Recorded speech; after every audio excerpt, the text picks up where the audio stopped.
Hi there, folks. A big welcome from me and Tilly, and a big thank you to all my new subscribers. So my last video was about books I couldn't put down.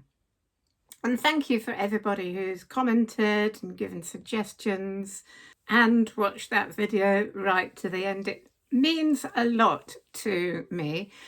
This video is a little bit of a tag on to that, because there was one book in particular that I meant to put in that list and I completely forgot. So I'm doing another smallish book list to include that book.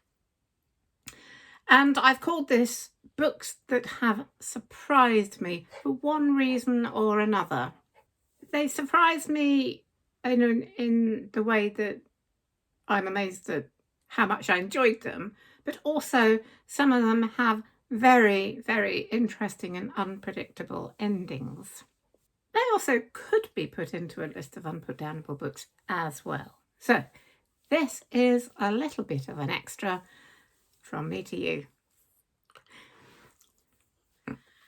So first of all, we must talk about Ian McEwan's Atonement. This is a book by an extraordinary writer, set in 3 different time periods, 1935, and then during the Second World War, and then later in what was present-day England at the time of writing, which was in 2001. The story is about Bryony. At the start of the book, is just 13 years old. After witnessing some things that disturb her, she accuses her sister's boyfriend of rape, and we see the consequences of that throughout the book. And Robbie, we then see in the Second World War after being released from prison, and he is one of the soldiers at Dunkirk. I'm not going to say any more than that. If you've read the book, you'll know what the surprise is. It's kind of shocking and surprising. The whole book is about misunderstandings, the way things we see can have a different meaning. It's about atonement, obviously. The book is called Atonement, and it's about Bryony's feelings of guilt, knowing that she had misunderstood things and that she had lied to some extent. It really is an extraordinary piece of writing, and as I say, the ending is pretty surprising. It's very, very moving. You know, it's about shame, it's about guilt, it's about forgiveness. And you know what happens when you're very, very young and you don't understand what's going on, and how dangerous that can be. He is an amazing writer, and this is one of the best books from this century so far, probably. And here is one of the most extraordinary books to come out of this century so far, and it's Never Let Me Go by Kazuo Ishiguro. It's very difficult to talk about this book without giving too much away and, you know, having spoilers. So I can't say too much about it, but it's basically about a group of students who are living in a boarding school. There is something strange about them. The teachers are called guardians. They have carers. It's set in what seems to be modern day England, but it's a kind of alternative version, you might say.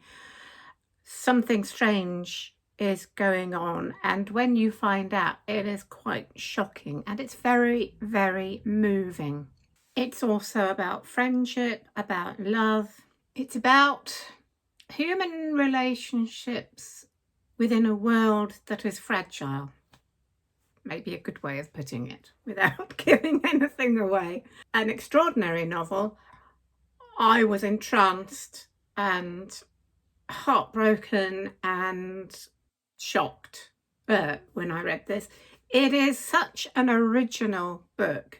There is nothing else really like this book, very much that I can think of.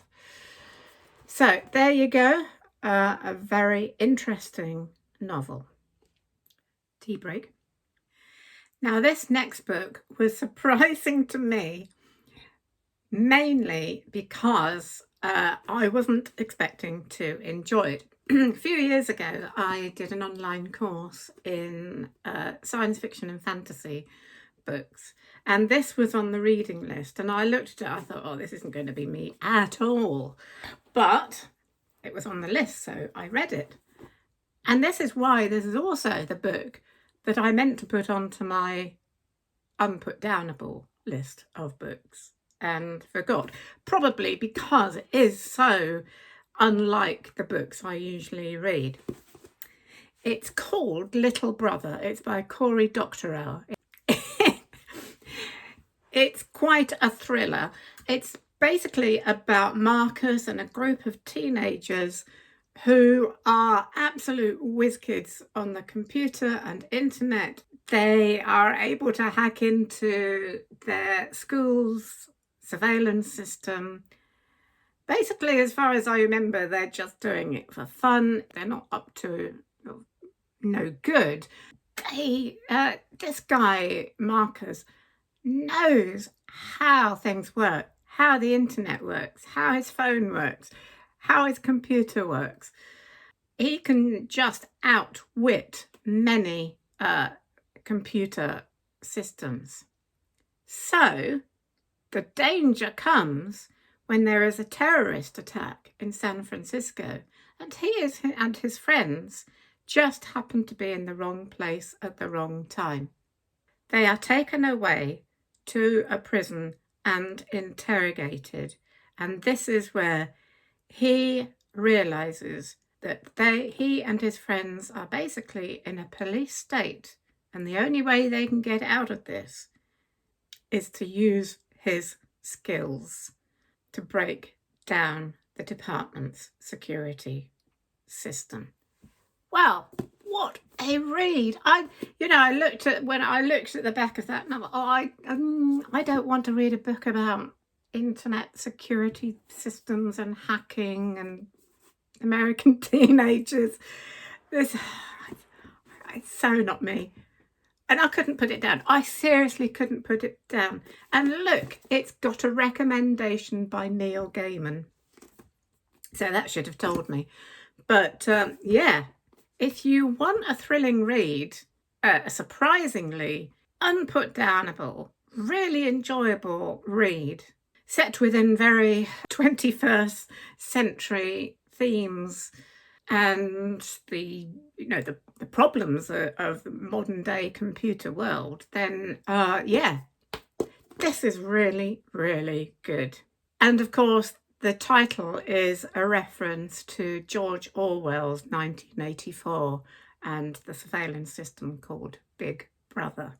A book that I've mentioned before, I think, in another book list, but it's worth mentioning again in this one because it surprised me for many reasons, is Time and Time Again by Ben Elton. Ben Elton is an English comedian and writer, obviously. He's taken to writing novels in the last few years. There are more. I really want to read more of his novels because I enjoyed this one so much. He was big as a stand-up comedian on the television in the 1990s, and he also writes. He's co-written things like Blackadder. This book is in a much more serious vein. I picked it up. I was intrigued by the premise because it's a time travel book, and I'm kind of into writing time travel novels myself at the moment. It's about a man who's been sent back to just before World War I to attempt to prevent that war from happening. It's difficult to say much more than that without too many spoilers.